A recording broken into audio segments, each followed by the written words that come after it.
So today I'm going to tell you a story about fighting cancer. So if you look at your shoelace, at the very end, it is protected by a little plastic cap. In our DNA, a very similar structure called telomeres is doing the same job, protecting our genome in the same way.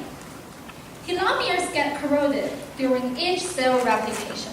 When it comes too short, cell replication will stop and we get aged. So to some extent, the length of your telomeres is predicting how long you can live. So I know some companies, they have experiments that they can measure the length of your telomeres if you want, but believe me, you probably don't want to know that. Just stay happy, okay? Don't know that. 30 years ago, scientists identified an enzyme called telomerase. Telomerase extended telomeres and keeps cells young and replicating. Now you may ask, does that mean we can get eternal youth by taking telomerase as a food supplement? Sounds exciting, but not that true. The problem is every cell in our body is functionalizing in a super complex way. Unlimited replication is not sufficient for eternal youth. However, that is exactly how cancer cell survives. In human body, telomerase is only present in cancer cells. It keeps the cancer cell replicating without any limit.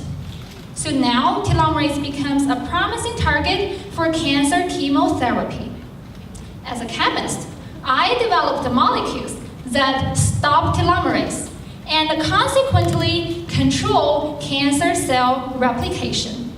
Our molecules are using a smart strategy. They folded the telomeres into a highly compact structure so it can block the access of telomerase. Now the question is, why my molecules are better than those traditional chemo drugs? The answer is selectivity. If you happen to know anyone is having chemo right now, you will notice that they are suffering from huge side effects. It's because the chemo drugs is targeting every piece of DNA in every organ, not just in tumor. But as I said, telomerase is only present in cancer cells. So our molecules, by stopping telomerase, will not have any effect on normal DNA in normal tissue, which is a huge advantage over traditional chemo drugs.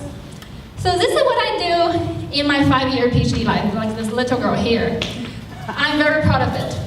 Even I know we still have a long way to go, but I'm believing eventually my work can help more cancer patients to let them live longer and more importantly, better.